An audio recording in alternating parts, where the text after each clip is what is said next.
I'm ready when you are. Yep. Give me half a second here. We're gonna pull it up.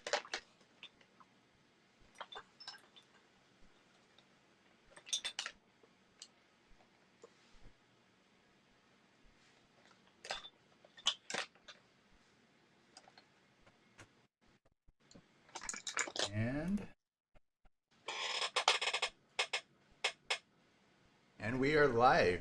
Welcome everybody. Hello. How's How are everybody? you? How are you Welcome. today? How are you today, Dan? Beyond Bienvenue.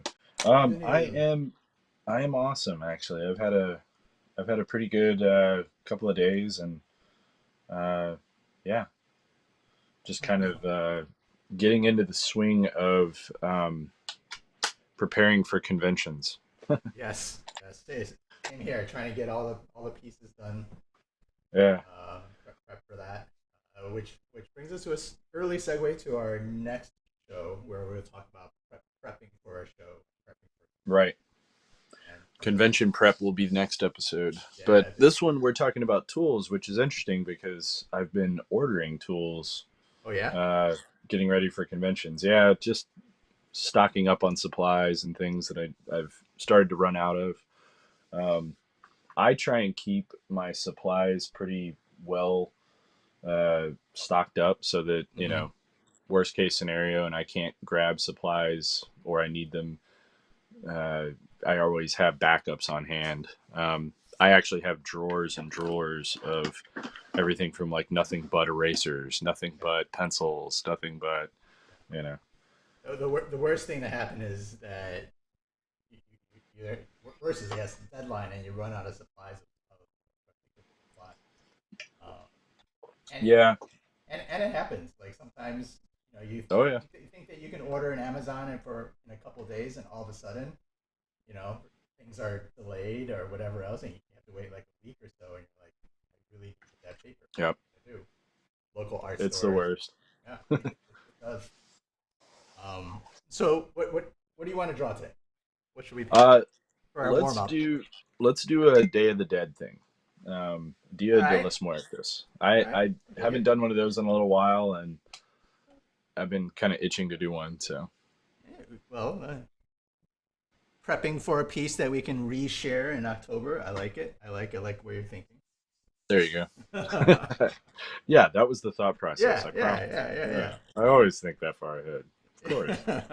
yeah. We gotta think. Um, Of, you're always contemplating the social media aspect of things. yeah, All not nearly as much as I probably should.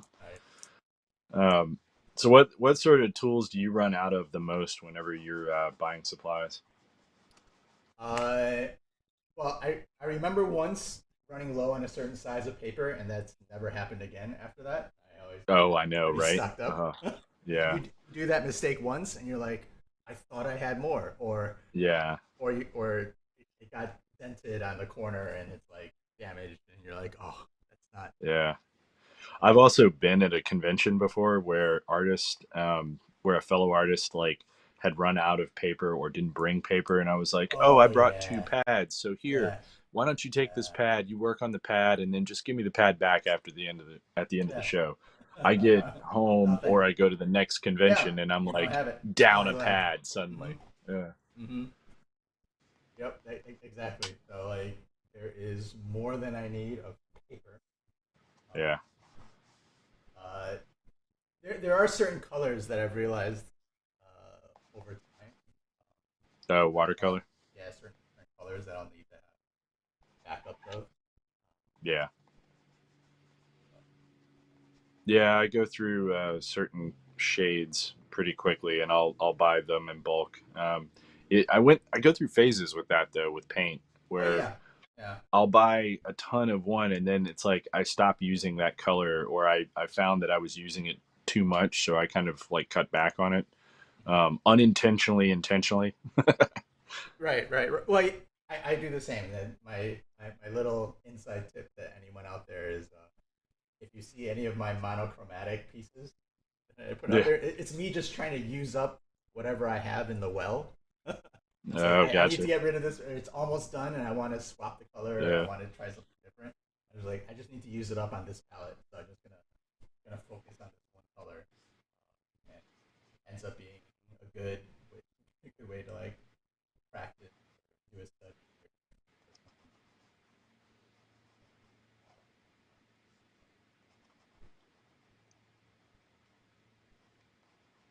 Yeah, I think for me, it's always been more of a, um, it's like I would flip through pieces and it's like, wow, I'm just going to call that whole period my orange period because every piece I churned out during that stretch had like way too much orange in it. Um, it just happened to be like explosion pieces or things where there's fire and it's like, of course it's going to be bright and orange and fiery but it's one of those, yeah, I need to be a little bit more mindful of that. You have a, you think you're in one of those phases now? I'm not. I just happen to be using an orange pencil. Yeah, no, no, I'm definitely not in one of those phases. I was trying to find. I'm using a tinted paper, which, if we're talking about paper, Mhm. um, this is actually one of my new favorite paper types. Strathmore makes it, and they only make it in one size, which is really frustrating. Um, so it only comes in 9 by 12. There are 15 Ah, sheets, but it's tone blue as opposed to the gray and the tan that they typically put out in like various sizes. It's also not a spiral bound; it's a tear sheet, which I'm not usually a fan of. right. But the thing that I really like about it is that it's actually a vellum surface. So it holds watercolor way more than a lot of other tone paper. Usually, tone paper will buckle, but this one tends to be kind of amazing with watercolor. Um, and that's something that I just recently got turned on to, just to show you what and how rich your colors can be on this. It's like things really pop, Mhm. um, which is something that I was pleasantly surprised with. Like your blues stand out. I thought they were going to be kind of washed, but everything kind of stays on the surface. It does take a while to dry, which is annoying. Do you That's. feel for that one? I'm Do you sorry. have do you feel for that tone paper, or do you plan Yeah. that, hey, I'm gonna have to do some whitewash Yeah. or I mean, ink on that? you definitely need to, just because it will make everything you do like kind of you know intrinsically kind of dark. Okay. But a lot of times I'm kind of going for something that has a mid-range, like that particular piece I just showed you was coming out of a cave, so I was going for that. It's not always the case though. Right.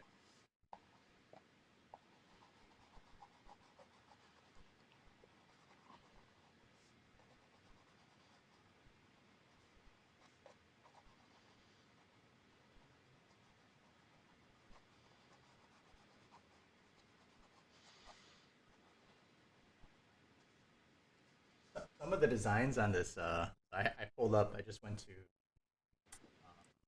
Google. So one Day of of the the things, Dead. yeah. So one of the things Yeah. I do when I want like reference, I try not to like focus on any particular reference. So Right. I like to stay on like the thumbnail page of Gotcha. Google when I'm kind of getting it, unless there is like a likeness or something I'm really trying to get. But in general, but there's some of the designs as I'm like drawing out of Japanese like, I'm kind of some of them are really amazing. Like yeah. I've seen some unbelievable Day of the Dead, um, not just pieces, but just other people's designs and art centered around Day of the Dead. I have a commission coming up that's Sofia Vergara, um, and it's kind of funny because like I really would love to do like a Day of the Dead version of it, but that's not Oh what yeah, the that would have been particular perfect. commission. I know, right? I might see if I can talk the commissioner into it, but he had a very specific request, so I doubt that I'm going to be able to go down that road. Interesting request of Sofia Vergara. Yeah, that's a first for me, but not Not have it. And I was like, oh, that's cool.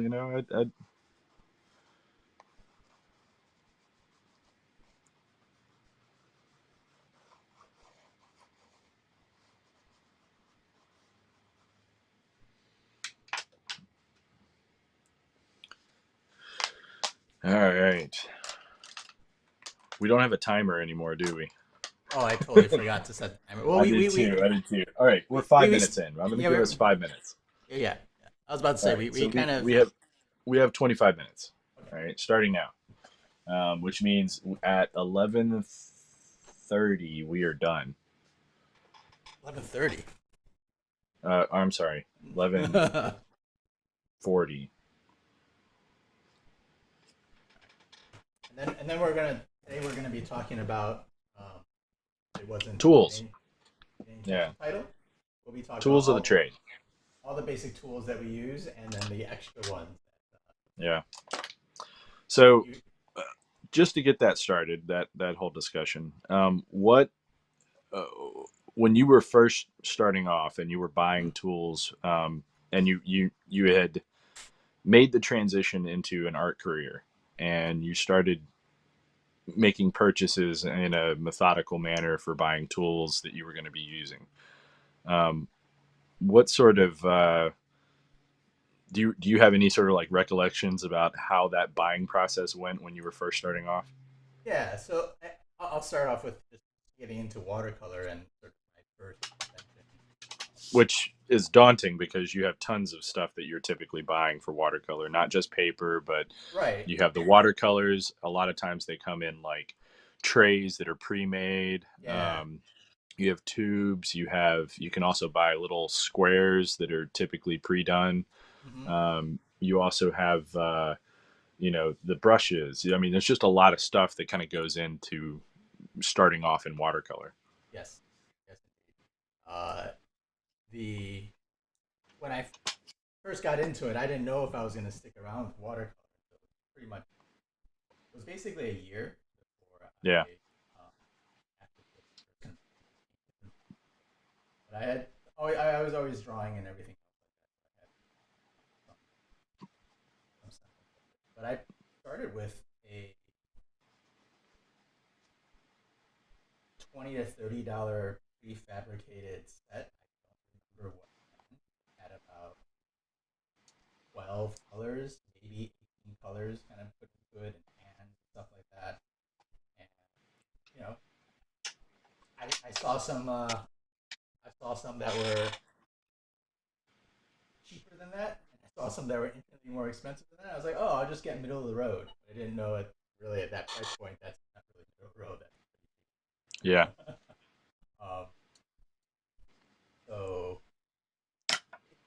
it took me, and I was using that for the first full year. And it wasn't until I started doing conventions, I did my first convention, and I got a commission um, to do Superman, like a take-home commission. Like, oh, I want you to do a really nice one, so take it home. Like, oh, like literally my first one. And I remember trying to get that red. Superman has a very red, orange, red sort of tape.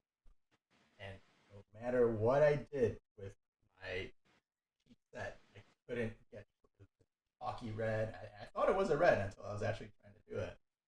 Um, yeah, and that's when I was like, okay, let, let, let me do some research. Let me check it out. And spending like $15 on a tube of like cadmium red was a big thing for me. I was like, yeah, that's just one color.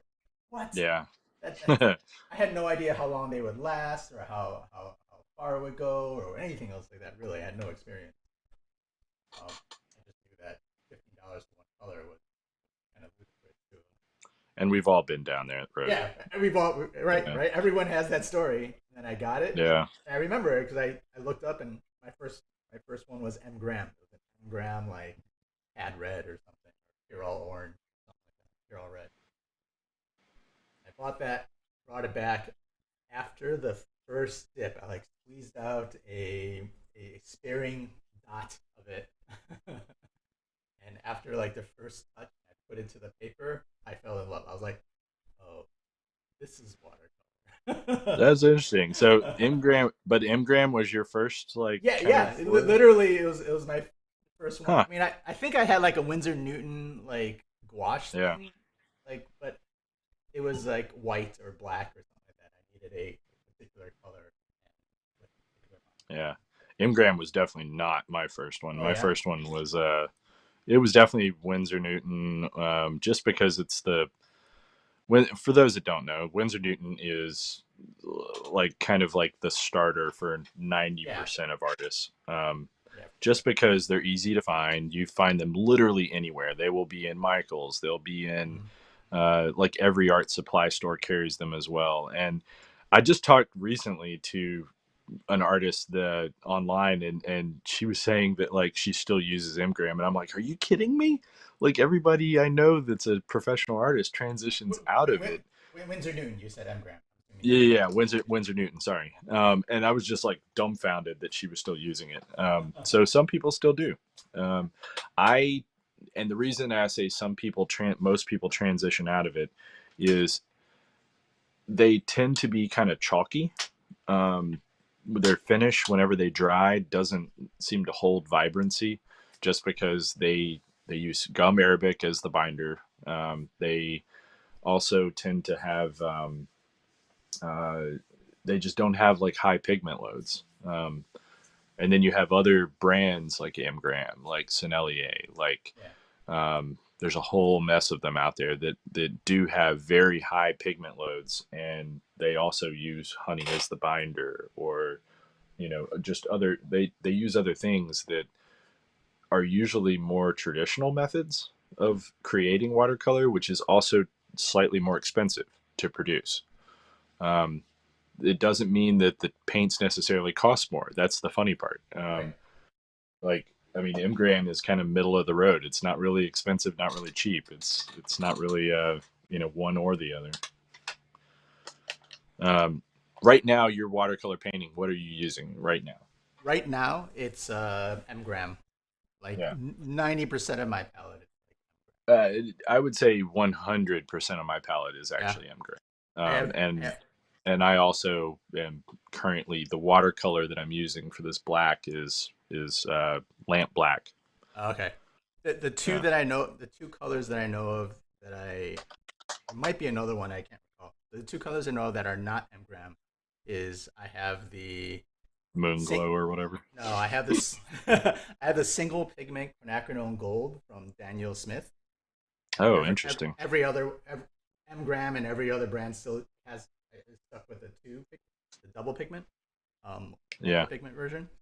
Um, and that one just isn't made anymore. I have I have a couple of sparing tubes left of that. yeah. And then I have a it's like an off it's like a beige.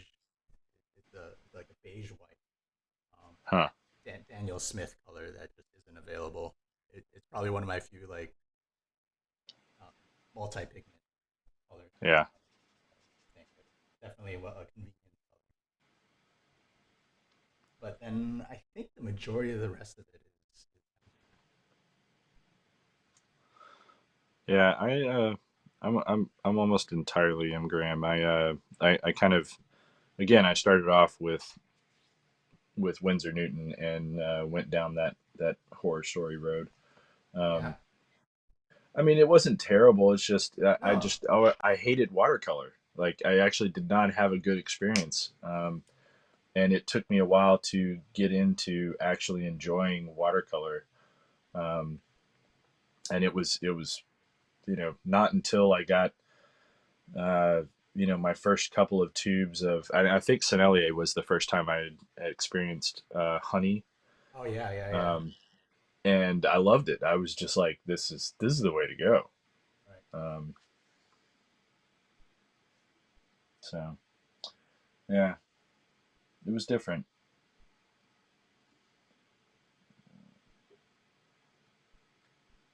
Uh, I'm actually pulling up the chat right now. I just realized I didn't have the chat up. Oh yeah, yeah. Ronald Shepard says hello everyone. Nice work so far. What's the theme for today?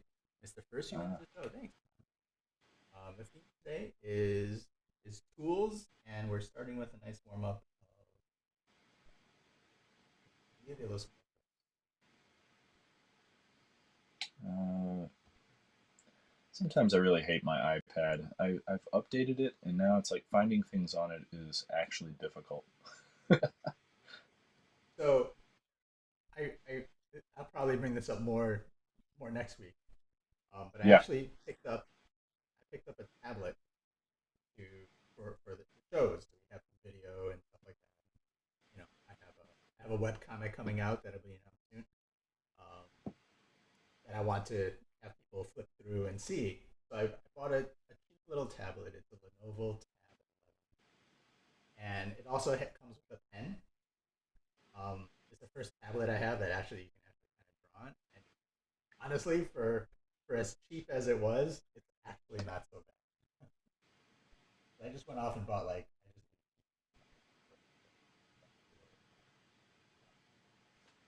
but how often I'm here. do you use you use your tablet in like drawing as prep for your art school in that sense? You broke up. You're I don't know if you're walking away from your mic, but Okay, let me try. there you go. Uh, is this better? Yeah. Okay. Do you use your tablet as a tool as you prep art and stuff like that? Like draw I on it? do. I typically use it mostly for reference. Mm, And then sometimes I'll use it for I create art on it. There's I use Procreate. Um, mm, Whenever I'm doing certain client work. It's rare these days that anybody asks me to do traditional work, or I'm uh-huh. sorry, non-traditional work. But I have a couple of clients like Marvel, who the work that I was doing for them it just demanded that I do something digital. Mm, Like doing it traditional would have been a nightmare, and it would take 3 times as long, um, just because the turnaround times needed to be quick. And right, right, yeah. right, right. So yeah, I mean, I use it.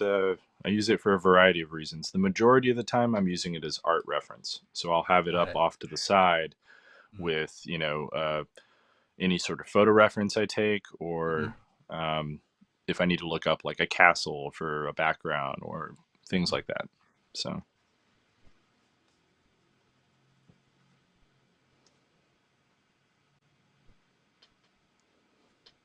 think I worked a little too wet. Now I have to wait for everything to dry.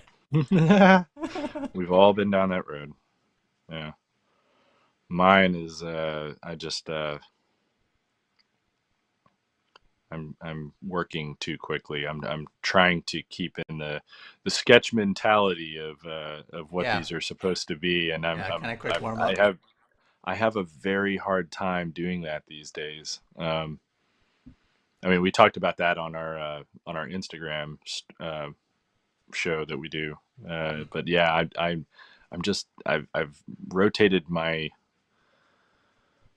thinking on sketches. I tend to focus all of my energy on finished pieces, and I actually enjoy the finishing a piece so much that like when I see a sketch that I've done, I get yeah, annoyed that I'm like, oh, I should. I want to finish it. Like Can I get that it's like back? I'm seeing all the things that nag me about it. You know? Can I get that back for just an hour?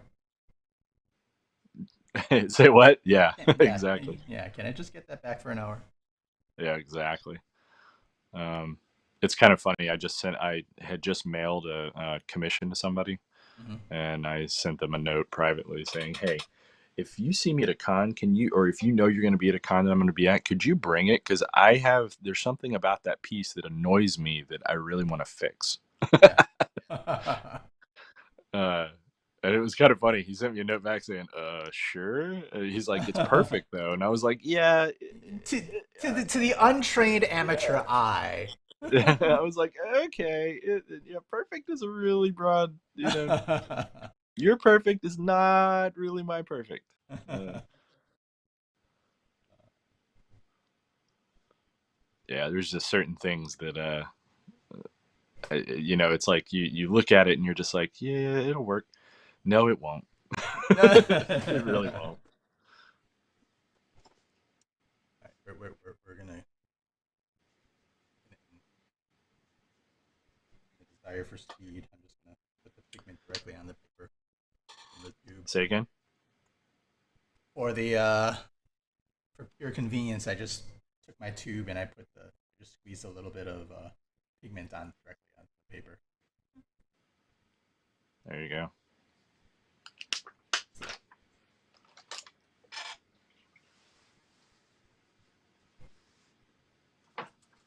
So yeah, my first, I guess, buying experience was. By the way, have you ever seen this? What? Oh wait, it worked now. For some reason, every time I went to YouTube, it kept giving me a broken link, but it works now. Oh, okay. Oh wait, it worked now. For some reason, every time. There we go. Tony's voice faded out. What's the theme? Yeah.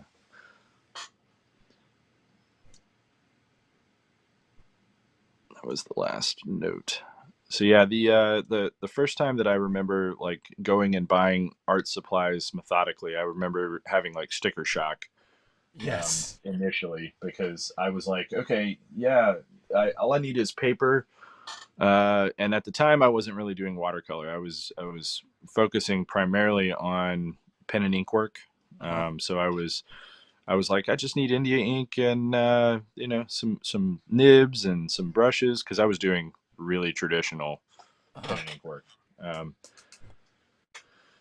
And I picked it up and got it home, and then had like I just remember thinking like, oh my gosh, I can't believe I spent that much money. And it wasn't terribly expensive. It was Yeah. just I didn't have any sort of frame of reference. So yeah, the and I remember at the time I was buying you know Bristol board because that's what all the Yeah. comic people were doing, Right. and I was Right. like, yeah, Bristol board, that's what I need to buy. Three, Yeah, three, ply, Bristol three, board's terrible for three. anything other than pen and ink work. By Yeah. the way, Three, it three. also is not archivable at all. Yeah. 3-ply Bristol board used to be my like jam. Your go-to, yeah, Yeah. Yeah. Like, oh, it's the best paper ever. Could anyone work on anything less? yeah, I know. And then, Well, that's the thing. All my comic friends, that's what they were saying. They were yeah. like, "Yeah, it's just like I don't even know why you're buying this other stuff." And it's like, well, okay, I guess I'll buy that. And it's like as soon as you put any sort of wet media on it, it just starts to It's like horrible. burr. You get what I call burrs, Yeah. Yeah. Yeah. It just where it it can't hold. yeah it just falls apart with too much water. So I was like, oh, I see these, really these big name artists doing washes, and I was like, that's the way to go. That's cool. I want to do that. And yeah, we all try and emulate, Yeah. what our heroes are doing, and the our art heroes, Mm-hmm. how they're approaching things, and it's not always the right way to go. So, um, What who were helped some me? who were some of your art heroes when you were first starting off?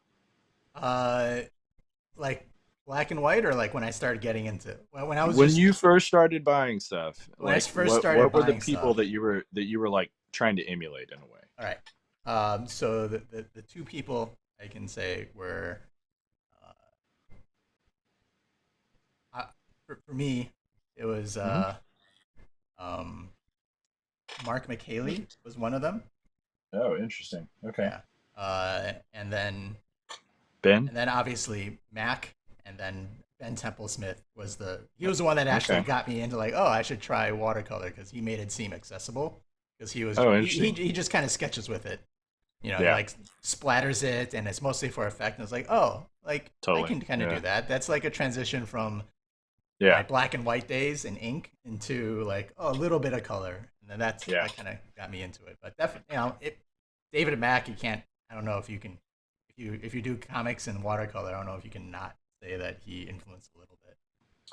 See, it's funny. It's like I liked Mac's work when I first saw it. Yeah, And it's not that I don't like Mac's work. It's just his style and my style are just like not the same at totally all. different. Yeah, like Yeah, yeah. totally. And I think that now, like his style is like I just don't go in that direction at Yeah. all. So I don't really like. I appreciate what he did with the medium when he first started with Kabuki and whatchamacallit. Yeah, yeah, yeah, Kabuki. Like Kabuki was amazing. yeah. Um, No, for sure.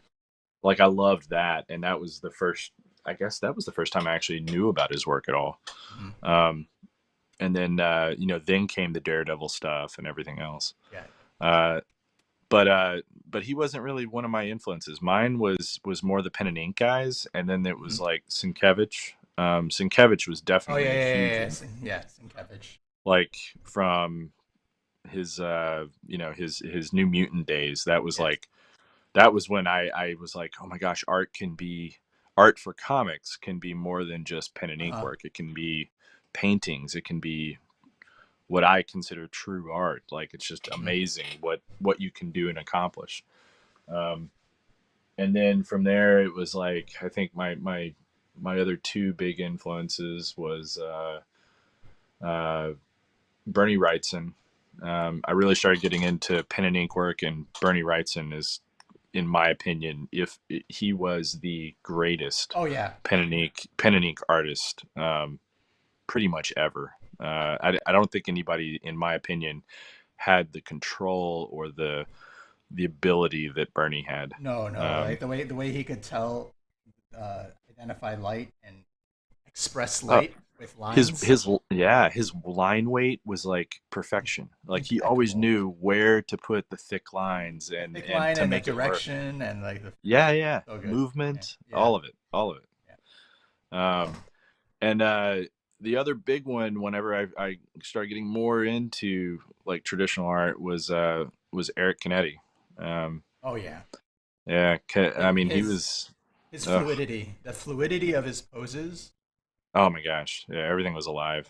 the kinetics of it is Yep. so good, so good. And for me, Eric's work was so amazing because he came. For those that don't know, Eric is a he works in gaming, video games in particular. I think he works at Riot. Yeah, But something like that. so he what who does League of Legends? Might be right. Yeah.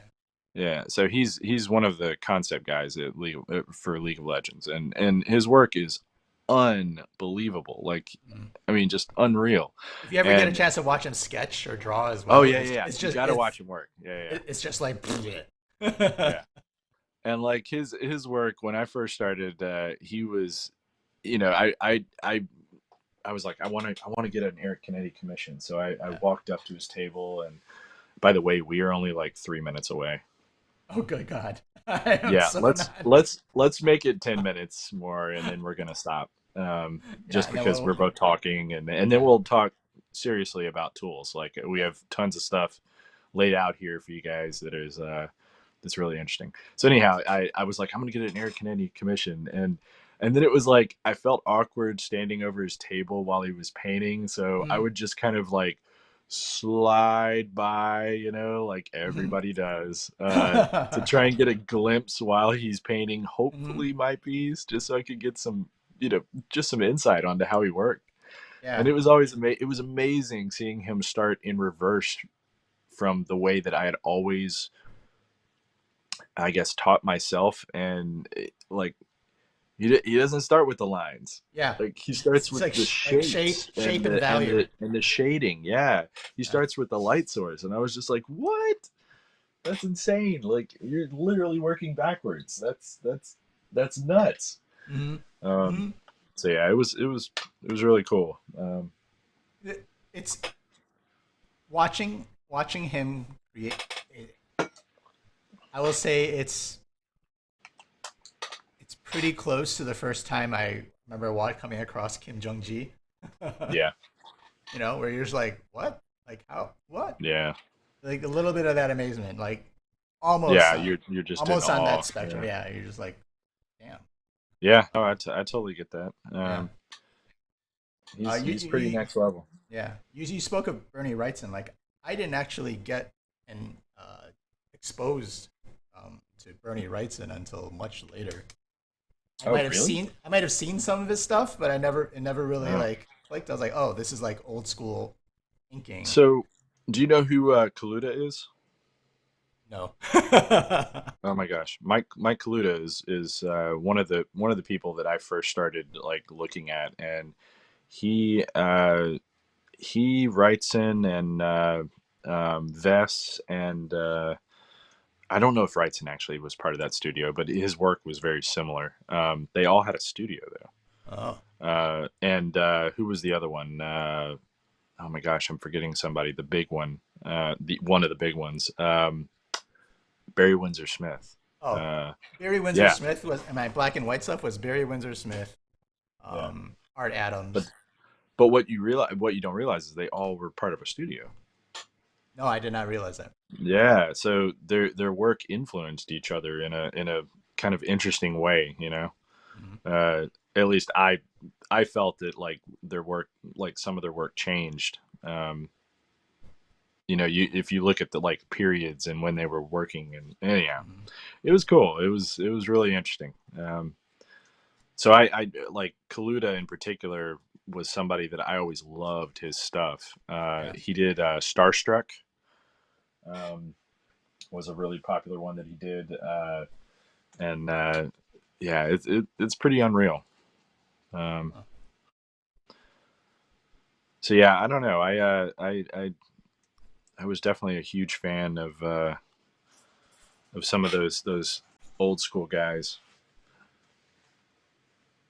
Yeah, I didn't quite get to the old school until I started um, doing watercolor. Yeah, Because that was that. Then I was kind of voraciously looking for inspiration for how tos for like you know how can I actually paint with watercolor, and that's when I yeah. started going further back. And, Gotcha. Sargent and Homer Ah, and stuff like yeah, that with watercolor. And that gave me watercolor actually gave me more incentive to kind of go back to the base and black and white and stuff. I was always looking towards like, oh, Scott Williams is amazing, yeah, which he is, but it's a different. That was my level of yeah, artist exposure. I was just that kind of a fan for it. yeah. It's a different level. Yeah, it's a different level, and when you go back and you can look at you know art art from like the 40s and 50s and go like, oh, that's cool. Like What's your magazines. so when I first started looking at just bringing it back to the topic of the day, Yeah. when I first started watching, I guess Eric working on pieces Hmm. for people was when I first noticed that like his tools were different. Um, and when I say different, I mean he was using some of the same tools that everybody else was, but he also had like pens that I had never seen before that had like Japanese writing on them, or Oh yeah. it was like, whoa, what is that? Like where did he get that? And he was really, I mean, super gracious guy. He was like, yeah, he's like, oh, this is so and so, and he's like, I forget where he got it. I think he said he got it at jetpens.com or something Oh yeah like yeah that, and I yeah was yeah like, yeah. immediately I like went over to my table because I was tabling at the same con as him at this Yeah. time, Yeah. and I'm like scribbling down furiously, like so that everything I could remember that he said, so I could go buy whatever that was. And it was funny. I was just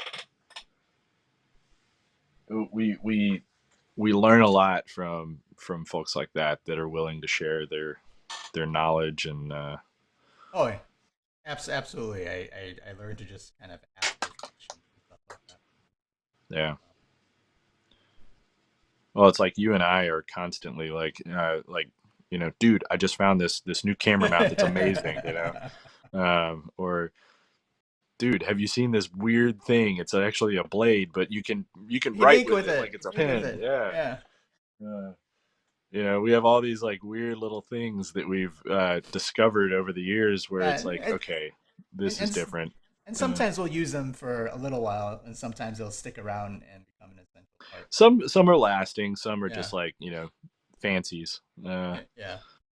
Yeah. Some are If you things want to get, that are just for show. yeah. You know, If you want to get British about it, yeah. yeah, pull out your bullet caliber pencil, Yeah. 50 cal Oh, I know that bullet. my bullet pencil. Yeah. Yeah. Some of them are like, okay, here you Yeah, go. By the way, this weighs 3 pounds. it Uh, does. It's it is awesome. solid metal and sets off every single metal detector that you walk through. Um, yeah, there's a few fun ones, and then others that are just like that's ridiculous. No one should use that. uh, and then there's some that like there was one that our friend Sasha showed me, and I was like, oh my gosh, I got to get that. I bought it. I played with it for like 2 days, and yeah, I'll never use that thing again. What was it? Um, uh, it's a pencil that's actually putty. What? I know, and I'll show it. I'll show it a little bit Okay. later All right. All right. when we're all done. I'll show it to folks, and it's pretty next level and bizarre. Like it's really bizarre. All right, 3 more minutes, and then we're gonna call it. Okay. Yep. Sounds good. All right. I just started off on this way too wet. I'm gonna put more details later. I Yeah. just I'm trying to get some of Yeah. the basics down, and Yeah. Same here. Here. at this So point, do I'm. Go ahead. so. What do you consider like? So when you first started off, yeah, obviously I was talking about like, oh, I spend like if I spent $100 at an art store, I'd be like, wow, Oh my gosh. I spent so much, you know. Yeah. Like Uh, that's obviously uh, changed for me now. oh my gosh, I know now. It's like our whole concept of It's like, money oh, is okay, like like totally out 20, the window. 25, Yeah. 30, $50 used to be a lot of money at an art store, and now I'm Well, like, I think part of that is also where we are in life. well, There's absolutely. there's points where yeah, that is expensive. Um, like for anybody, but Uh-huh. we're at different points in our Oh, careers in life, no, so for sure. that means literally nothing now. Yeah, that's an investment, right? Like this is Yeah, like that's it's gonna be yeah. made back. I'm gonna make something out of it. But I don't know. The for me the big one was when that first art supply store I went to, and I had to suddenly shell out. I think it was like I think my the bill came to like just under $200, and I was just like, oh my god, what have I done? Like, what have I gotten Yep. myself into? And I was like, I'm so sorry, but I have to put some stuff back. Like I did not bring that much money, and I was Yeah. paying with everything in cash at this time. Yeah. Um, and I was like, yeah, and I think at that time I was working. This wasn't. This was when I was in college, or just Oh, after okay. college, or something Yeah. like that. So I was literally working my way through college. Um, Mhm. those that don't know, I pretty much like worked all through college and kind of paid my way. And it was yeah, I, I I didn't have that kind of money at all. Yeah. I was like, oh my goodness, like what have I done? So I put back like I think all but like a pad of paper. It was the nibs that killed me. The nibs were all really expensive, and I Oh, you didn't went all out on the realize like nibs. how pricey the nibs were. I was like, Hmm. oh my goodness.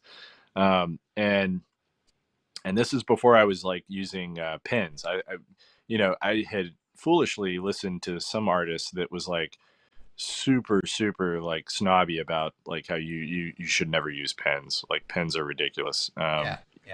Always go dip nib, always. And I was like, okay, that's the way to go then. Yeah, don't. My piece of advice: don't listen to stuff like that. Like, use the tools that are fun that you want to use. Don't feel obligated because one Mhm. person is telling you that that's the only way to go. You, Um, yeah. I think that that you can get a good idea whether or not you want a certain type of tool, like let's say nibs. You can get yeah, an idea if you like nibs by getting a relatively cheap nib, right? Couple bucks. You can test it out, and you'll tell whether you like it.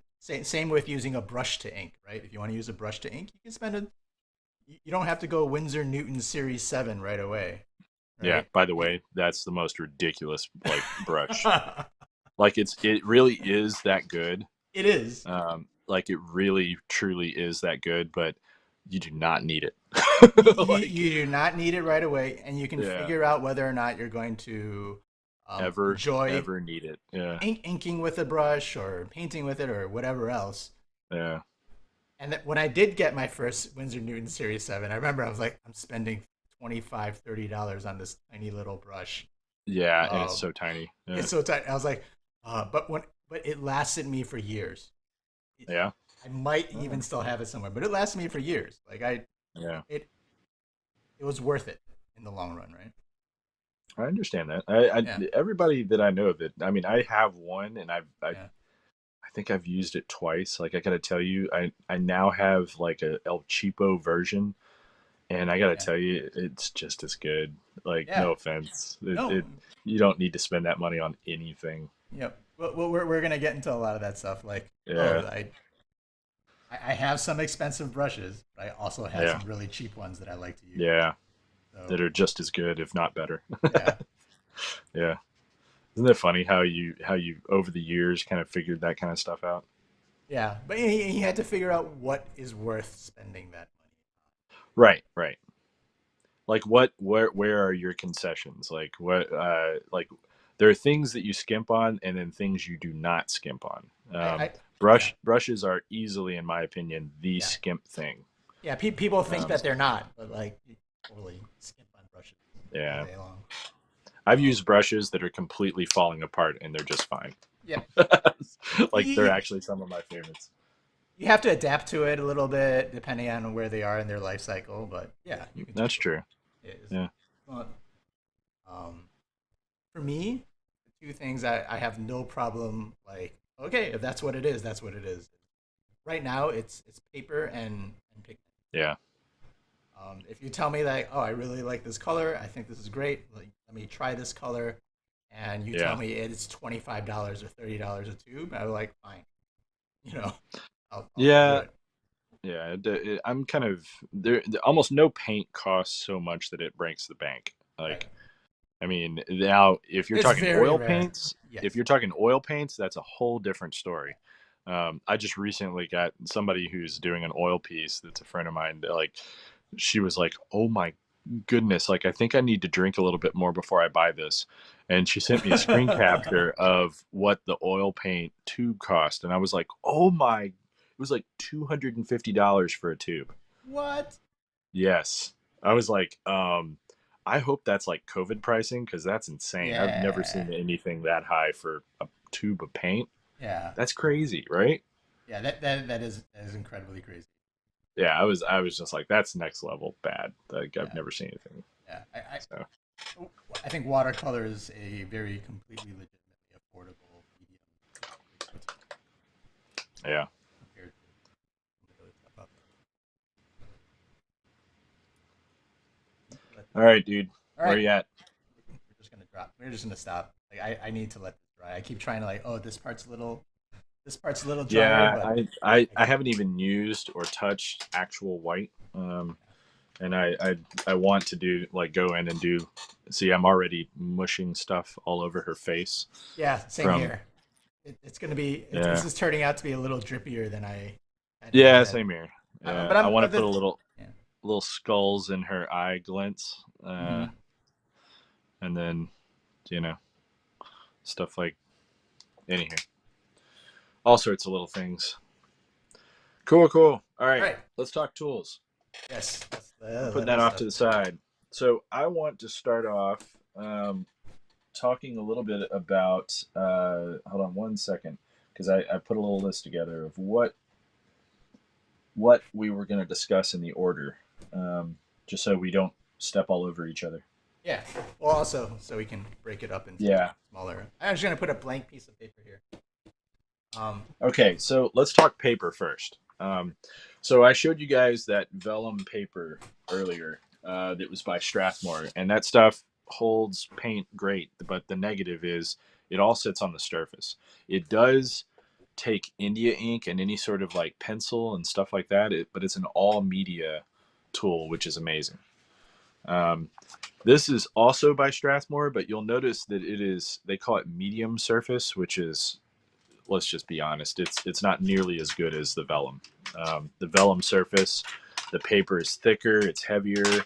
This stuff, it comes larger and in different sizes.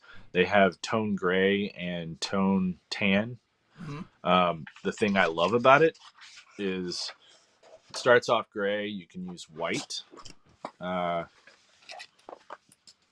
so you can bring out highlights as well as your shadows. The tan, in my opinion, is a little too warm for my taste. Like I like it when I can, really make things pop. Yeah. Um, and the tan is just a little too warm. It doesn't tend to have the same tint, in my opinion. Um, this is also a tinted paper that I use. This is by Stonehenge, and technically this is Stonehenge print has some paper. nice. Yeah. Yeah, this is a print paper. It comes. I've only been able to find it in huge sheets. Like you can't find it anywhere else. Um, you can find it and buy it in like Dick Blick. They carry it typically, You got both this. online and off. I'm sorry. This is where you have to go into like their huge drawers of paper in the back, right? Exactly. You have to pull out their drawers to find it.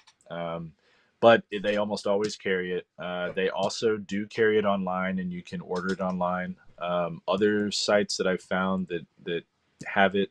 Um, let's see here. I'm trying to think of the other one that's. Oh man, Michaels will not carry Stonehenge. No. They will carry the Strathmore stuff that I just showed you. I got everything that I just showed you from Michaels. Um, I'm trying to think of another one. Jerry's Artorama typically has Stonehenge, but they only have they come in different weights. So some of them are, and bizarrely, the weights actually have different tints. So this one is like their lighter gray tint, and it's almost you wouldn't even know that it's gray looking at this right here. But if I put it next to a piece of white paper, uh, and actually this is a good example. Let me also get a sheet of white paper. Here.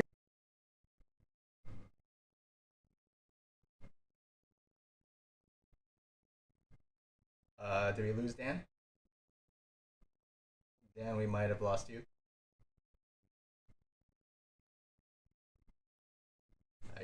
We might have lost Dan. We still have an excellent connection. I see that we are still live.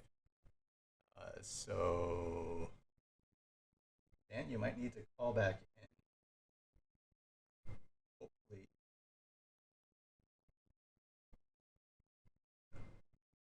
let me just check it quick. Check. Yeah, we have Daniel who has disconnected. So, um, I'll pick it up a little bit.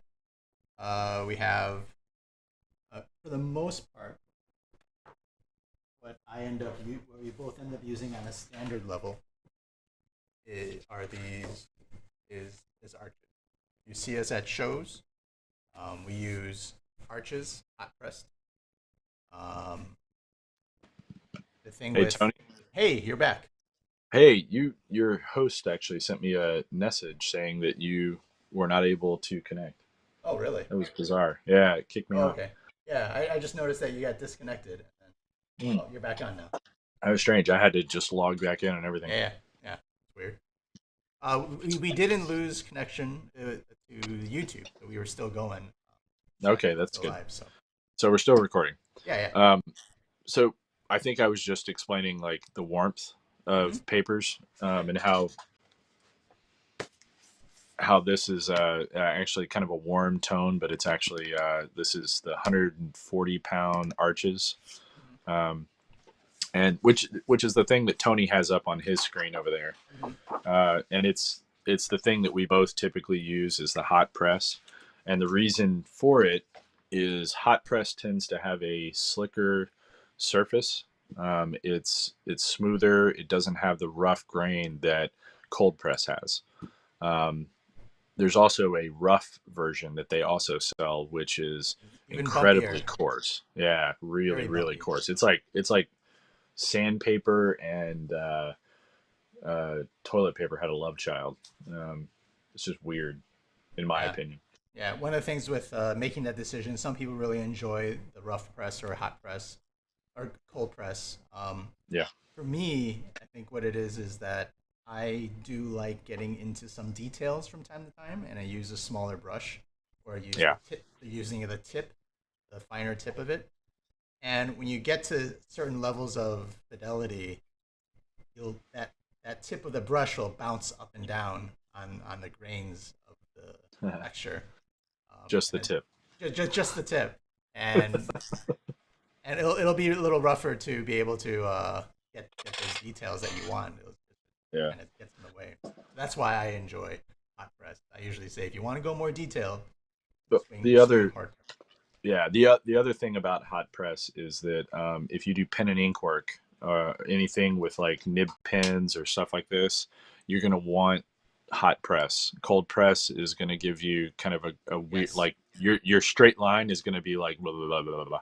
Yeah. It's gonna look like you have jitters and you've had too much coffee or something. Ron has a question and says, for people who like to put together large custom sketchbooks, what is Oh, the that's a good best all question. around paper to use in my book? I would say Uh, that if you use watercolor paper, you can ink on watercolor paper, yeah, but you can't the very watercolor on ink yeah. on paper meant for ink all the time. Yeah, Ron and I have actually talked about this before, but the penultimate paper to get would be watercolor paper. Yes, But, and I say but because it's really expensive. it is. We haven't really talked about pricing yet, but those Strathmore books that I showed you is fairly inexpensive. Um, watercolor paper is like on the upper tier of expensive papers.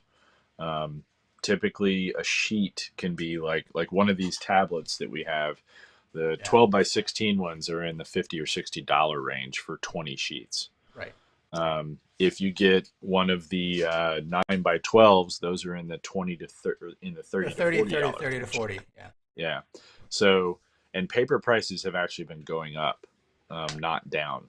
So, it's one of those things where the tone gray typically it's like $15 for a pad of 25 sheets. Um, And then one that of the, that stuff is much less expensive, but it also doesn't hold up to all media. The vellum, the gray vellum or the blue vellum that I showed you, that stuff is actually pretty good for almost every medium, mm, and it holds up, but it's not white.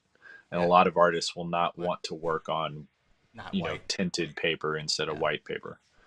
Um, I will also throw out there that I use from time to time 300 pound Fabriano or Arches also makes it, stuff like mhm. that.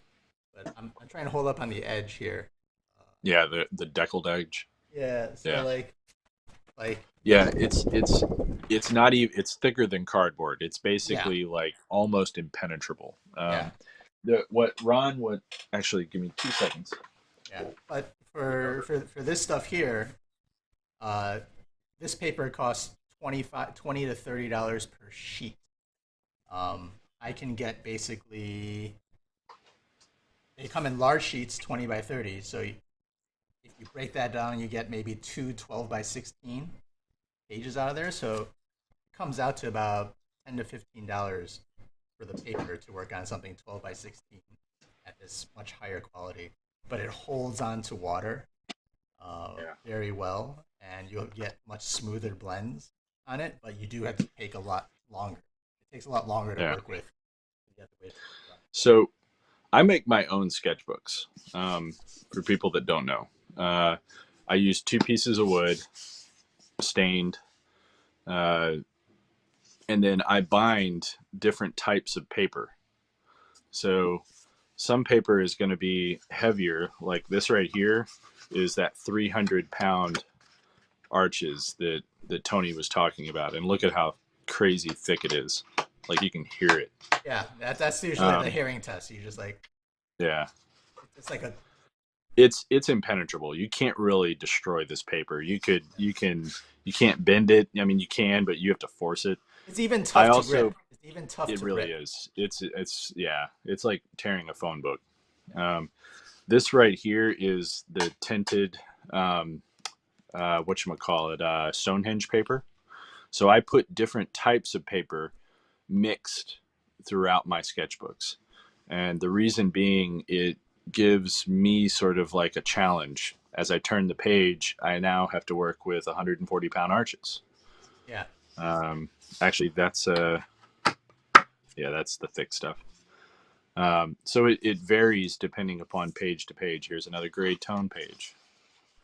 And Somewhere in here is tan page. This is the 300-pound stuff.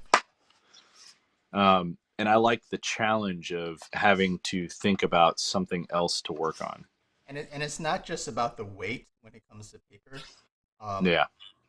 there's different. Not all hot press is made the same. There's what's it called? Not the finish. There's a term for it. Um, You're talking about vellum? no, no, on paper, on the watercolor paper, how well it holds water, Oh, like you're talking about the uh, sizing. the sizing. The That's what it's called. Yeah, The sizing. Sizing is a little bit of treatment that gets added to the paper to prevent it from absorbing water instantly. right. Uh, and certain companies will do slightly different formulations of what's called sizing. It's a Yeah. confusing term because you would think sizing a paper refers to something totally different. Uh, for No, but instance, it's Fluid, the Fluid brand of watercolor paper is incredibly slick across the top, and you would work on it completely different from the same sort of pound weight hot press arches. So there is some play in that, and I suggest like kind of playing around and seeing what works best for you. But the biggest difference I've seen is fluid on one end and like arches on the other. yeah. So this here is literally like right out of the gate, white, ream paper that Yeah. you can print in your printer. This is arches. Uh, This is Stonehenge, and this is tone blue Strathmore. So, just to show you the different sort of like next to each other, the actual color differences that they have. yeah. It really is crazy, but and play around with it. It's really fun to work on. I love working on tone stuff now. Mm. Like it's a ton of fun. Pun intended. Uh, so let's move on to Yes. the next thing, which is paint. Um, so my first I foray into paints was this kind of stuff right here, which is Winsor Newton, and I had they have two or three different series. They have this series, which is the artist series, yes. and then you've got, Winsor let's Newton see if I have, Cotman. yeah, the Cotmans. Yeah, exactly. This is actually, Cot, this one is not Cotman. This is Cotman. just standard Winsor Yeah. Newton. Cotman is their standard brand. Yeah, Um, standard brand is so Cotman. so so when I first started off, I didn't know what brand to use and everything. And so Right. this is kind of what I did. There you go. There they are. Cotman. Yeah, this is what I did. I uh, I bought all the same color, and I don't think I'll ever be able to use on these. This is all like cobalt blue. I Yeah. have cobalt blue Utrecht back when Dick Blick bought them out. Whatever. This is like generic brand. We have blocks. We have Holbein. We have what is this? L'Aquarelle. Um, Schminke, Van Gogh, Yep. Yep. Core. Here's a cobalt blue. Core is actually a pretty good maker. I like them. Yeah, Da Vinci. It's with a Q. Yes, Core with a Q right here. I have a Daniel Smith. Yep. I have a Sennelier and a Mission. And so I went and bought all of these just to like test and like see like, oh, Yeah. how does it feel? What are the differences? What am I doing? And I just went and I just bought all the same color, and I was gonna try to do this with like a couple different colors, but I only got as far as cobalt blue. Um, And I basically settled with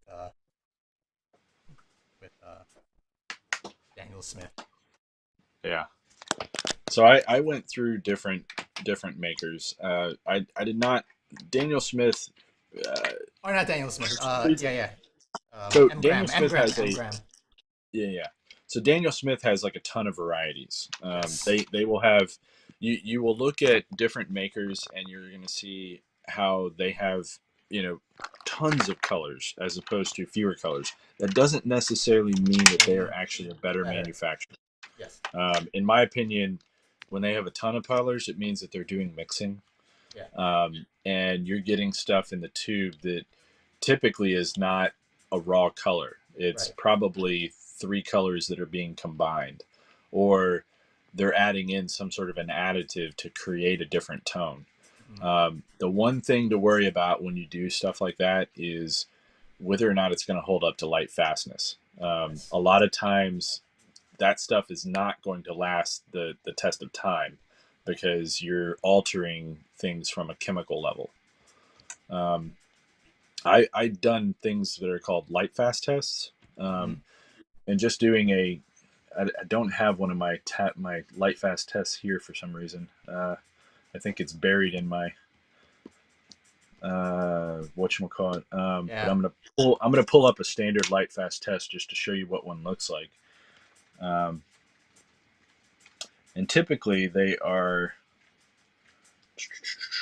sort of like this. I'll Do you rotate my cut? camera Do a you little bit. cut yours, or do you put tape on it? I'm sorry. Do you cut yours? Some people will cut them. Oh, okay. That's how you do it. Yeah. So typically, this is what a light fast test looks like, where you put it on and then you will show what it will look like, either diluted or not. And then what you do is you take this and you put it in the sun Yeah. for a day or two, direct sun, because you do a sped up version of what it's actually going to experience over time. Mm-hmm.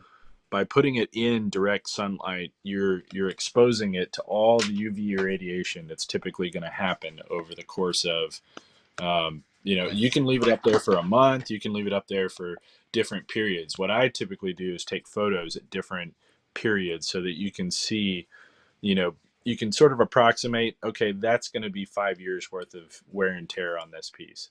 That's going to be 10 years worth of wear and tear, et cetera, et cetera. Um, and when I say wear and tear, I really mean light exposure because that's what kills color. Um, all the colors, typically, when you buy them, if you look at the back of them, they will have light fastness ratings. I don't know if you can see that, but it says light fastness 1. Mm-hmm. This is quinacridone rose, which actually is a color that typically doesn't actually. Most of you're going to notice that M gram in particular, most of the colors are going to have a light fast rating of 1, which is One. actually a Right. very high rating. If you look at what you call it, I can guess, for instance, what yeah, color you do not have on your palette. Alizarin crimson. This is Winsor Newton alizarin crimson, which is, Alizarin just so you crimson. I was just know, about to say. the absolute worst light fast rating of any color is always going to be Alizarin crimson. alizarin crimson. It's the way it's made. It's just the materials that The are in it. pigment. Yeah, But yet yeah. everyone, it's a color that everyone kind of knows because that's what they remember from Bob Ross. It's Because a he yeah. Bob Ross always little He alizarin swears crimson. by it. Yeah. It's So it's a color that's very it's a good rich red that has like blue tint to it, and it's a color that everybody could use, yeah. but it's a terrible color. There's alternate versions of it that are out there that you can find that I encourage you to use. Alizarin crimson is kind of a ruiner color because as soon as you put it on, it pretty much starts fading immediately. Mhm. Um, you can look at a piece that you did 5 years later with alizarin crimson; it will not look the same. No, you're not. You don't even have to wait 5 years. Yeah, yeah, but 5 years it will be very noticeable. Yeah, yeah, yeah. So So we talked about paint. Let's talk about pricing on paints. yes. Let's talk a tiny little bit about what paint is. So Paint is usually made up, and if you look at one of the things I love about Imgram is that they typically will say exactly what is in their pigment. Um, Mm-hmm. like they will explain that the vehicle is gum arabic for this one, so they're using that as the binder. Mm-hmm. Uh, and then it usually, let's Blackberry see, honey. West. This one doesn't actually say what's in this one, which is bizarre. It says quinacridone violet PV19, Yeah, which is, I that's the guess, name of the their, pigment. yeah. But usually they will even say the exact minerals that are involved in creating a particular color. Yeah. Um, So for this one, they have for the cobalt blue, it's oxides of cobalt and aluminum. Right. there you go. Yeah, here we go. Copper thiolacinine, Yeah. um, and the pigment is thiolacinine blue. Um, but that's a mineral that's typically used, and it when you make watercolor, there's like three or four things that you have to grind it. You have to do all sorts of different things to create like a paste, and then And the honey sizing, the or sizing gum of the arabic, pigment. Yeah. and exactly, and that's the stuff that makes it viscous and makes it spreadable. And then water is the thing that is typically diluting it so that you can actually paint with it. Yeah. So one of the So things with those, yeah, yeah, go one ahead. of the things with honey, Yeah, it's honey is known as what's called a humectant. yep, Honey will naturally absorb moisture from the air, and what you'll notice about the ones such as M-gram and and Sennelier, right? Sennelier is another one that has honey here in it. I'm holding it up.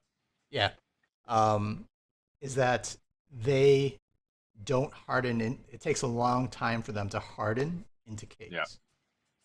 I have not used this quinacridone rose right here. So I'm just my finger has nothing on it. I'm just gonna touch it, and it's sticky, and there's a little bit on my finger right there. But this is actually, it will stay tacky and glistening forever. Yeah. It's kind of crazy how you can just touch it with water and it's instantly activated, as opposed to um, something like Winsor Newton, where Yeah, it'll you would cake have to up. work that with water for a while to get it to actually be able Hmm. to paint with. Hmm. It takes no time. Yeah, and so the key is that you're looking at something called pigment load, right? Yeah, How much pigment are you going to be able to load onto your brush um, with the amount of water that you need to have the brush to have? So yeah, the honey helps increase the amount of pigment that you can hold in your brush with less water. So yeah, you can really uh, get that saturation when you want it. It's a little bit tougher to control. Like it's surprising if you're not used to if you think of I remember the first time I started using it, I was like, oh, I was using it kind of like as a acrylic paint, right? You grab a little bit and then you like put it on. And you're like, oh, that's way too much. yeah. But So let's move into brushes. Um, yes, your just to friend and kind of mine. keep this particular one moving forward. So Yeah. this is my new favorite brush set. It's artificial, and it's like $9 for the whole set. Yeah. Like, look at that. $9 gets you all of these round brushes, but they're more than just round brushes. They're almost all, if you look closely at them, they have very long bristles. Mhm. So they're somewhere bizarrely in between what's called a liner brush. I was about to say, is that a They're not round and a liner liner? brushes, but they just have very long bristles. Mm-hmm. The thing I like about them, they taper very easily. And again, they cost $9 for the whole set. Um, Oh wow, that's my friend Megan Hetrick, who does a lot of covers for a lot of different people, turned me on to them, and she's like, "Look, they're cheap. They're gonna totally probably fall apart. They might even have glue on them or something, but I'm gonna let you know they totally work. They're amazing how long they last, and like you can replace them for $9." Um, and they came next day.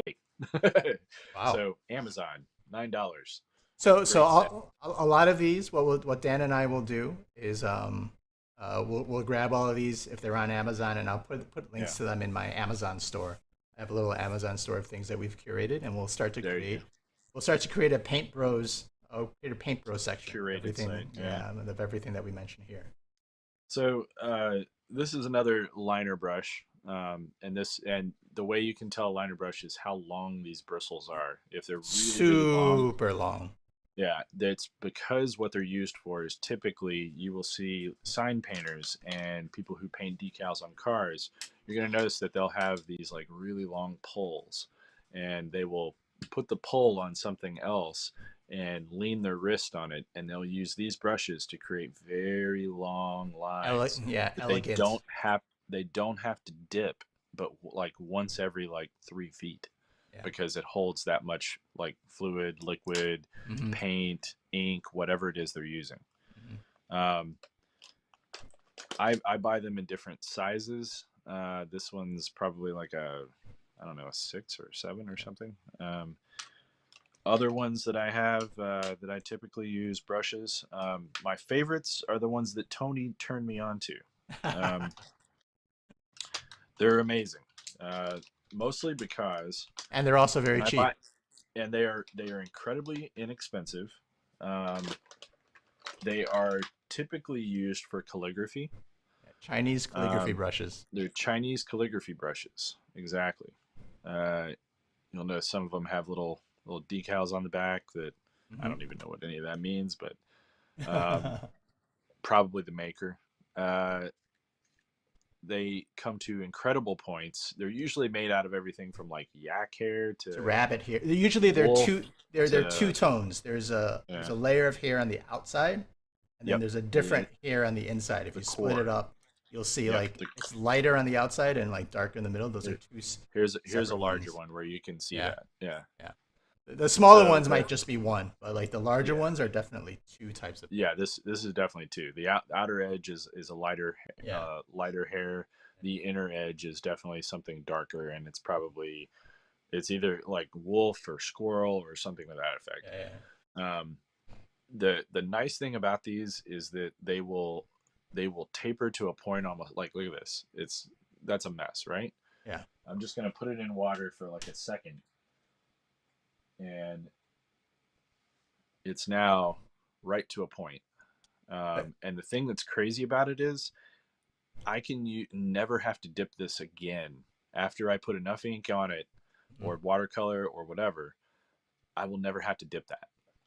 I will use that for like an entire background Mhm. wash. Um, I And this like is rolling them on their sides because they get really interesting textures for clouds and things of that nature. Um, and yeah, this is one of the metrics of good watercolor brushes yeah, is the amount of water it'll hold because that prevents every time you go back to your palette and you get new you know you reabsorbs you dip your brush in the colors and stuff like that that pigment that color is going to change slightly because you've altered the amount of water in it, the amount of pigment, all these little things. yeah, So whatever you pick up on the brush, however much water is on that brush is the amount of consistent wash that you can create. exactly. So that's the main difference when you get some of these like when you think of like natural hairs, synthetic hair, the cheaper brushes versus the more expensive ones. And the Yeah, big thing for me is as Dan kind of mentioned before, is what's the distance you can kind of get out of a brush before you have to go dip it back. The really cheap ones, you'll have to go back a very hundred often, times. and then Yeah, you'll start to see those brush strokes, those yeah. inconsistencies in your painting. Your Um, stuff is gonna slowly start to like not look like it's all the same piece. It'll look more like a ransom note. yeah, yeah. Um, So that's the biggest differentiator between a yeah. good brush and a bad brush. Because if you went go and look at other things, hey Dan, what's your big problem or issue with these calligraphy brushes? Oh yeah. So these are fantastic, but there is one strikingly horrible drawback. They lose hair every time you paint. And I do mean every time you paint, you will have a hair that comes out while you're painting. And it'll be like a really crazy long one that you have to be very mindful of, because if you're doing something detailed, because they do come to really great points, if you're doing something detailed, you might have a stray hair that Yeah. if you're doing like an eyeball or something like that, really, really Yeah. detailed, that hair will slide over the eyeball and just paint the whole thing. Yeah. Like It you got to is. be really Yeah. careful with it. Yeah. It is not uncommon for me. Yeah. Like I'll dip this. I'll go into the pigment, and I'll come back, and I'll just before I put something down, I'll notice a loose hair, and I'll Yeah. just grab that tip of it and just yank it out before I start painting with it. It's a good So rule there's of thumb. yeah, Yeah. there's a lifespan with these, but They they do are have really that. good. Yeah. They will last a long time, but you will Yeah. want to kill them periodically. Yes. Um, uh, Other brushes that I typically have, I have fan brushes. I will use these in different capacities. You'll notice one on the left is synthetic, the one on the right is natural. Um, the nice thing about these is they're great for textures. They're great for like if you're trying to make Curve. something in watercolor that Yeah. you're wanting to blend out real quickly. Mhm. This will be a great blender for big areas. You don't Yeah. want to do this for anything fine tuning. Mhm. Um, I also have giant blotting brushes that I use for like laying down giant swaths of color Mhm. on large pieces that are even bigger than these guys. Um, these are huge, by the way. Like almost no comic creator is going to have Yeah. brushes this size. They don't use this stuff. This is the sort of the standard brush compared to some in Yeah, the two brushes that I will add. you're going to do a flat one, right? Yeah, Well, yeah, one of mine is going to be a flat one. So one of the and I have techniques, those as well. I yeah, just I didn't put one up, but yeah, yeah, flat brushes. one of the techniques I like to use is to do a little lifting or scrubbing. Yeah, And what I've found is that that's actually when you want some of the cheaper brushes because the bristles are a little bit stiffer than the natural hair ones. And yeah, so that's where I'll use like this little flat brush. Um, this is a Winsor Newton Cotman, so it's their student brand brush, and this is where I'll use it just to gently like uh, fight back an edge, or to do a little lifting, or to little soft yeah. adjustments on the watercolor. And then and then the other one I'll add. This is something it's gonna be hard to kind of show. It's called a grainer brush.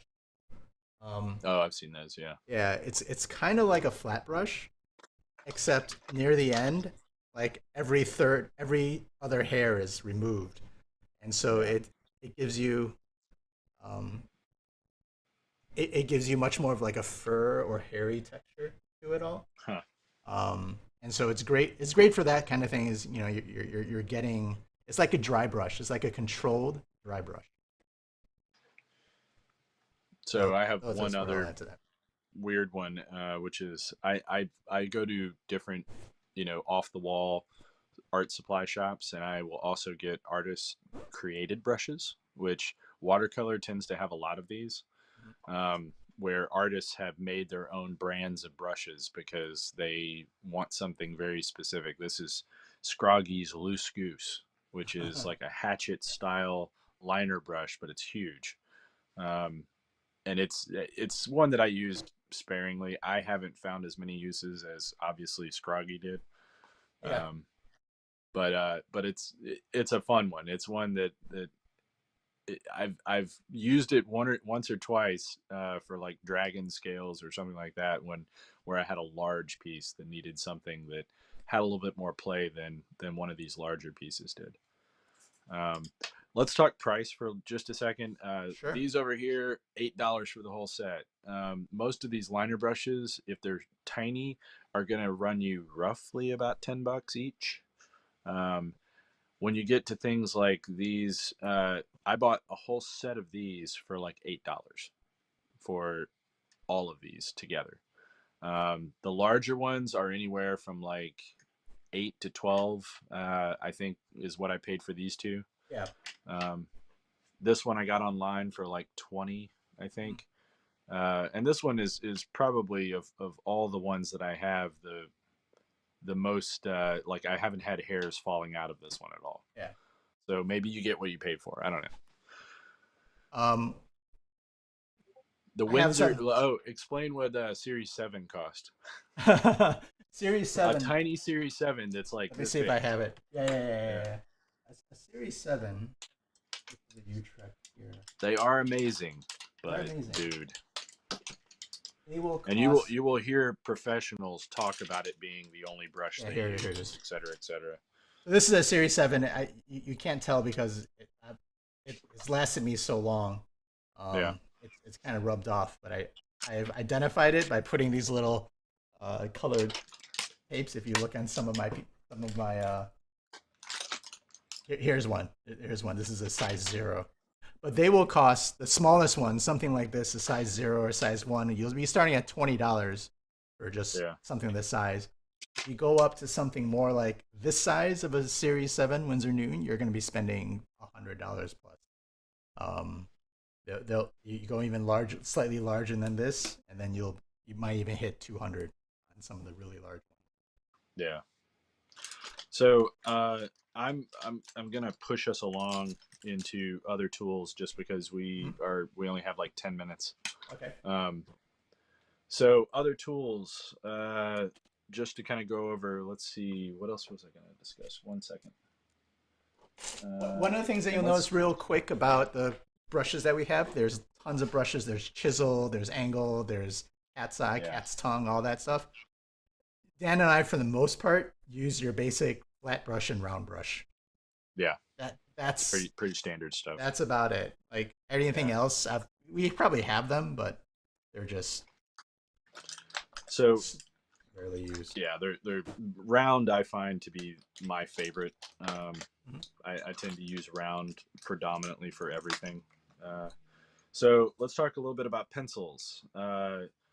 I use like a variety of pencils. I get really into pencil work, and I actually do an entire like series of stuff that's nothing but graphite. And pencils can be all over the board. Uh, I tend to use click lead for most of my pencil work. I don't use wood pencils just because I feel like they're terrible for the environment. But they also tend to break all the time inside of the pencil Mhm. because I travel so much and it's super annoying to me. So I buy mechanical bodies of different varieties. Um, and I also buy leads that are different sizes, everything from 2 millimeter to this 5 millimeter lead. Typically, you can buy leads individually from different manufacturers. Mhm. Um, like this is the 5 milliliter, 5 to 6 milliliter. Create Color makes these. Uh, you can also get. Oh, that one's empty. I buy everything in bulk, so these are the 2 milliliter leads that I also buy. I think these are from. Oh man, who is the maker of these? Begins with a K. It's a Konor. no. It's who made this pencil? I forgot. Co. Oh, this is gonna kill me. I'm looking for the name on the body. There it is. Uh, Kawiko. Okay. Uh, Oh, yeah, yeah, yeah, yeah. yeah, Kawiko made this particular lead, and it's been my favorite of the 2 milliliter leads. Um, it's sturdy, it's strong, it doesn't break. So you won't be like sharpening it and then it breaks the tip off and you have to keep sharpening, et cetera, et cetera. Um, this body was made by 4M, I believe, and they make a bunch of different 3 mil or 5 millimeter lead bodies. Yeah. Um, it's This kind of is. nice. You press the back, uh, has a little like grabber, Mhm. and it's very sturdy. I Uh, don't recommend buying this if you want to go through an airport. Um, the nice one about my body lead, mine is that the back of it comes off and it becomes a sharpener, and you can just basically sharpen yeah, your 5 millimeter lead. But I'm also one like Dan. I used to swear by mechanical pencils, but mechanical pencils, they have a potential to dig into the paper. Yeah, Um, if they're you too got to be fine, got you to have be to be very careful with it. careful. You got to work very light with if you decide to use mechanical pencils. And if you dig Yeah, into the paper for watercolor, that's a line. Like if you do a wash over it, lines will happen. yeah, Um, so I go by lead holders, and I have a variety of them as well. Anything from yeah. really cheap, couple bucks, to something a little more The expensive, like I aluminum think this body. silver one, yeah, the Stadler, is that what you have there? The Yeah, there are a silver couple Stadler. Staedtlers that I like. Stadlers are great. There's sort of a Rolls Royce one that's out there that's like $65 for the holder, Yeah. maybe even more, and that's by Rotring. Hmm. It's the one that if you look up Rotring lead holder or pencil, mechanical pencil, you'll find one in particular that's like crazy expensive, and it's kind of like it's the one that everybody swears by. This one, in my opinion, is like the next tier down, and I like it because you can, if I can find it, maybe yeah, if you actually look closely, you can actually change the lead type. Um, on the body right here. So whatever lead you put in, you can rotate this ring and it will put Let you whatever know. lead you're using. Um, it also is incredibly sturdy. Like you won't be able to break this. It's like a titanium core. Yeah. This one was like $15. It's not cheap, but it's also not, you know, it won't break the bank. This is one that Tony got me by Pengzo. Yeah, I think so. You can't even get those anymore. They went out of business. Yeah. Oh, you can't. Yeah, Oh, I have two of them right here. I have a silver and a blue one. yeah. So I know why they went out of business. I Yeah. Why? Tell so us. I like these, but and what it uses is tension here Yeah. to hold the lead, and you can kind of see the lead Uh-huh. through the pencil. Yeah. The negative is you really have to grip it like that in order to hold the lead from, like, if you press down too hard, the lead will shoot back up. It So that's loses, yeah, it loses its tension over time a little bit. it And does, if you're yeah, the if you're the type, for me it's okay because I'm a very yeah. light penciler. But if Oh, I'm a you, heavy one. Yeah, yeah, if you like I pushing a manhandle. little bit too hard, like it kind of pushes it back in. But Now, I actually I used that like predominantly for stuff that I did for years yeah, until yeah, it yeah, started losing starts tension. losing a little bit of tension, but because the weight and the feel is just super nice. So Yeah. for me, I Talk still use it. So yeah. Talking a little bit about sharpeners, I buy these for $1 in bulk. And they're little that's thumb funny. sharpeners. You literally put your thumb on there and just twist and it sharpens just the tip. Yeah, I, Um, I actually and have that too. I can't find it right now. yeah. I have other sharpeners that I use, but that one's my absolute favorite. I buy it in bulk because I keep losing them. Mm. They're so tiny that, like, they just evaporate. The other thing about leads is you can get leads in different colors. Um, Gray is just your typical lead, but I also have blue lead that I use. I have If some I'm doing, red lead as and well. yep, and they also have a ultramarine, and I've seen purple. Like, you can get it in all different colors. Um, but typically there's like three or four specific ones. Blue is really common because people will use it and then negate the blue field, the When they magenta or scan it in. the cyan film layer whenever they scan. So it basically becomes like something that you don't have to erase. Yeah, Um, that's if you're for using black and white pen and ink stuff. yes, yes. Uh, Pens. A go-to that everyone uses is going to be microns. Yeah. Everybody swears by microns because microns have archival ink by design. Um, it does come in different colors, but you'll notice that the archival note about the color goes away when you start getting into things other than black. Yeah. Um, so they will not say that they're archival whenever you're using alternate colors. But they also come in different tips. You have brush tips, you have fine tips, different sizes. They have chisel tips, all different varieties. Um, Other pens that I use a lot, I swear by the Pentel Pocket Brush. It's one of the greatest pens ever made. Um, it comes in waterproof black ink. It's great. The tips are a synthetic tip. The pen costs like $10, $15, I think, and then you Mhm. can get refillable cartridges. The only thing that does eventually wear out is the tip. So eventually you will have to replace the pen, but it's going to take a long time before you get to that point. Mhm. I buy those in bulk. Other Another, ones that I yeah. absolutely love are um, the Pentel Art Brush. Hmm. Um, and these actually they have a variety of different types. You have water brushes you can get that will hold different versions of gray. My dog's screaming that she wants to go out. Um, the nice things about these is they hold tons of ink, and if you squeeze the back, it will actually push the ink out of the brush.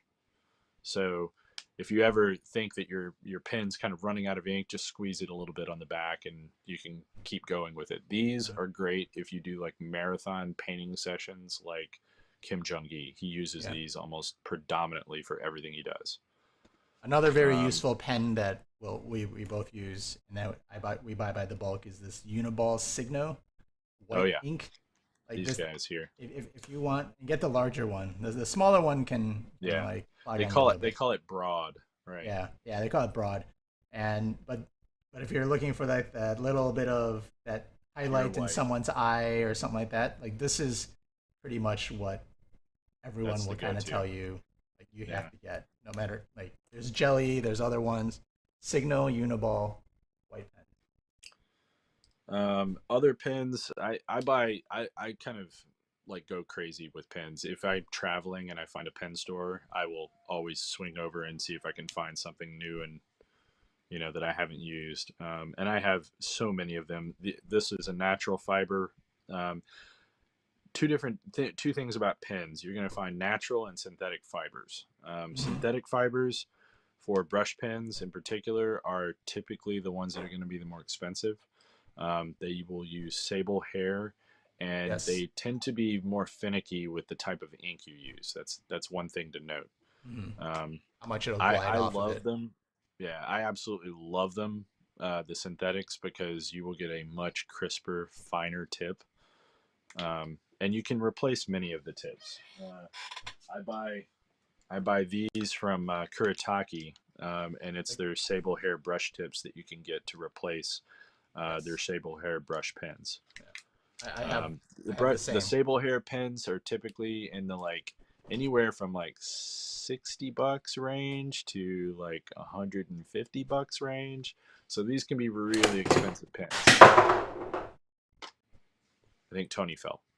Um, you there? Tony's down. Hello? Oh, there you are. So this is another one that I use a lot. It's a synthetic tip, but it has it honestly it's amazing, and I think this one was like $30. I forget the brand that this one is actually. So one of the Um, things I found with the Kuretake yeah, pen brushes is uh, the inks. you have the inks. This is the Yeah, Kuretake ink refill that you can put on yeah, that. But I've found that they are like not water soluble. yeah, like so there's a carbon ink cartridge by Yeah, Platinum, yep, and this is what I use yeah, same for here. my yeah. All right. Yeah, the platinum carbon ink cartridges are the only thing that fits the Kuretake brushes that Mm-hmm. is waterproof. Yeah. Um, the ink that typically comes with those brushes is water soluble, and if you Yeah. just touch it with water, it bleeds everywhere. Yeah. You learn that really quick. Yeah.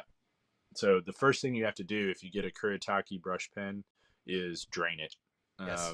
It usually comes with some sort of a fluid, and the first thing you got to do is put one of the carbon ink cartridges in and just brush it for a while to Mm-hmm. the point that it actually starts to be black. Then take that cartridge out and throw it away and put a new one in because that one now has whatever that fluid stuff is mixed into it. So it won't be a true black until you Mm-hmm. use the next cartridges. Mm-hmm. Um, so yeah. Uh, I think we're kind of out of time. Yeah. The other thing that I was going to mention that Tony and I use a lot of are these, which are watercolor pencils. Um, Yeah. I I have a swear couple of by them these here. things. Yeah. So These are I was using these before. These were the just your basic yeah. Faber-Castell wood, and these were fine, but I never really I used them very very sparingly until Dan said, you know what, you should try these, Yeah. which is no wood, uh, water soluble watercolor pencils. Yeah. The negative to these is that because they are woodless, they break easily. Um, like it really doesn't take much to snap them in two. And if you manhandle your pencils the way I do, I break every single one I use. So what I tend to do is get like packing tape, and as soon as they snap in two, I wrap them with packing tape, put them right back together, and it actually reinforces them much better than the thin film that's actually holding the thing together. Yeah. Um, but I love these because you don't have to erase when you are watercoloring. You can actually just let the water blend in. If you use the color that you're going to ultimately be using as your sort of like background color, the thing that watercolor artists hate is that we're always like having to erase what we just did in order to paint. Mhm. So it's like, okay, I want to skip that erasing step. And I was using this stuff, which is another tool that we didn't even get into, but I also use water soluble graphite, which comes in a variety of forms. Everything from pencils that are, you add water to it and it will blend, um, to, let's see if I can find it. Uh,